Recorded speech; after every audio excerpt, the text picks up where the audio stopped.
Baik, terima kasih kesempatannya. Izin perkenalkan, nama saya Aryanus Telbanua, Prodi Teknologi Informasi semester 1. Nah, pada kali ini saya akan menjelaskan mengenai materi keamanan dalam teknologi informasi. Yang pertama yaitu pengantar, yang kedua ancaman dalam teknologi informasi, yang ketiga yaitu teknik perlindungan, yang keempat kebijakan dalam prosedur, yang kelima yaitu studi kasus, yang keenam bagaimana masa depan keamanan teknologi informasi, yang ketujuh yaitu kesimpulan. Nah, pada kali ini masuk kita dalam pengantar. Tentunya kita tahu bahwa definisi pengantar teknologi informasi itu atau keamanan dalam teknologi informasi itu adalah salah satu praktik yang melindungi perangkat-perangkat komputer atau jaringan seperti perangkat lunak, perangkat keras, dan data supaya terjaga dari ancaman-ancaman akses-akses tidak sah dan maupun itu dari virus dan di dunia modern juga pentingnya keamanan dalam teknologi informasi. Kita harus bisa menjaga privasi kita, perlindungan data sensitif, reputasi dan kepatuhan regulasi. Yang kedua yaitu ancaman dalam teknologi informasi. Yang pertama yaitu malware, yang dimana serangan ini atau perangkat ini bisa mencuri data dari sistem komputer. Perangkat ini bisa masuk melalui email palsu atau situs-situs web yang tidak terpercaya, dan jenis malware ini meliputi seperti virus, worm, dan trojan. Yang kedua yaitu serangan phishing, yang dimana serangan phishing ini adalah bentuk penipuan di mana penyerang atau pelaku berpura-pura menjadi identitas terpercaya supaya mereka bisa mencuri data informasi si korban seperti kata sandi, nomor kartu kredit, dan metode yang sering mereka gunakan seperti email palsu, pesan teks, dan situs-situs web tidak terpercaya tadi. Yang ketiga yaitu serangan ransomware, yang dimana juga serangan ini yang menginfeksi perangkat supaya si korban harus menerima permintaan pembayaran supaya data-data si korban bisa dikembalikan kembali. Yang ketiga yaitu sistem perlindungan dalam teknologi informasi atau keamanan teknologi informasi. Ada antivirus dan anti malware, yang dimana dua perangkat ini yang diciptakan atau dirancang untuk melindungi sistem komputer maupun jaringan dari ancaman, yang dimana antivirus ini berfokus pada pendeteksi ancaman dan penghapusan virus, sedangkan anti malware ini mencangkup untuk melindungi dari berbagai jenis malware, maupun itu malware yang dikenal dan tidak dikenal. Dan selanjutnya ada firewall, yang dimana firewall ini juga salah satu perangkat yang melindungi, yang berfungsi untuk melindungi, memantau lalu lintas masuknya atau keluarnya data-data jaringan, dan salah satunya dan selanjutnya ada enkripsi, yang dimana enkripsi ini juga proses pengubahan data, yang dimana data yang bisa dibaca menjadi data tidak bisa dibaca.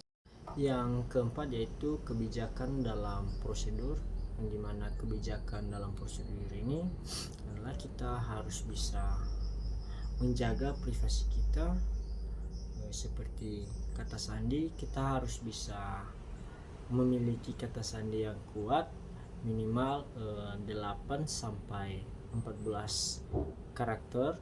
Itu pun harus bisa mengkombinasikan dengan huruf kecil, angka, dan maupun itu simbol-simbol. Dan seterusnya ada audit, yang dimana tujuan audit ini mengidentifikasi kerentanan risiko keamanan, meningkatkan keamanan integrasi data, mengurangi risiko integrasi finansial. Dan audit ini juga memiliki beberapa jenis seperti audit internal, audit eksternal, audit keamanan jaringan, dan audit keamanan aplikasi. Dan selanjutnya juga backup, yang dimana backup atau pemulihan data ini bertujuan untuk melindungi informasi dari kehilangan atau kerusakan data. Yang kelima yaitu studi kasus dan contoh, di mana pada tahun 2023 kemarin adanya serangan ransomware di Bank Syariah Indonesia yang menyebabkan yang dimana serangan ransomware ini menyebabkan aplikasi Mobile Bank tidak dapat diakses selama 5 hari, dan banyaknya kehilangan data sebanyak 1,5 TB. Dan dalam studi kasus ini juga kita harus bisa memiliki atau langkah-langkah pemulihan data dan pencegahan yang diambil. Sepertinya kita harus bisa mengidentifikasi data yang hilang dan mencadangkan data sebelumnya untuk bisa mengembalikan informasi yang hilang, dan menyiapkan server atau sistem yang sesuai untuk proses pemulihan agar tidak mengganggu operasional.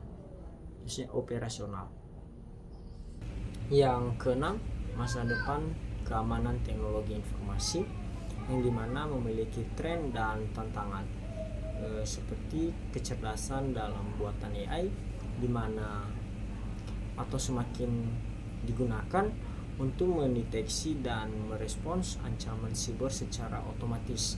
Dan yang kedua, keamanan cloud, yang dimana keamanan cloud ini adopsi komputasi, yang dimana pelindungan data menjadi krusial, menuntut enkripsi dan enkripsi yang lebih kuat. Dan selanjutnya, model keamanan zero trust, yang dimana pendekatan ini mengharuskan verifikasi identitas pengguna. Setiap pengguna harus terlepas dari lokasi mereka untuk memperkuat keamanan jaringan.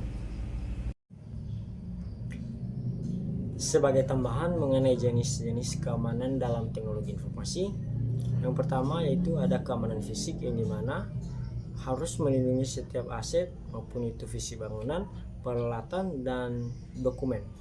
Dan yang kedua yaitu keamanan jaringan, yang dimana setiap harus melindungi jaringan komputer dari serangan eksternal maupun itu internal. Yang ketiga yaitu keamanan data, tentunya setiap data harus dilindungi dari setiap kehilangan, pencurian, atau kerusakan. Dan yang terakhir mengenai keamanan aplikasi, yang dimana harus melindungi aplikasi dari setiap serangan dan kerentangan. 7. Kesimpulan mengenai ringkasan dan pentingnya tindakan preventif, yang dimana tindakan preventif ini adalah keamanan siber sangat penting untuk melindungi data dari sistem dan sistem dari ancaman, yang dimana salah satu contohnya yaitu melatih karyawan menggunakan kata sandi yang kuat, pembaruan perangkat lunak dan backup data, dan mengimplementasikan teknologi keamanan. Jadi dalam menghadapi ancaman siber yang terus berkembang pada saat ini, tentunya sangat penting untuk selalu waspada dan selalu mengikuti perkembangan terbaru dalam keamanan teknologi informasi. Nah, mungkin hanya itu saja yang bisa saya jelaskan. Mungkin dari awal banyak sekali kesalahan yang saya paparkan, hanya permohonan maaf yang saya minta akhir kata saya ucapkan terima kasih ya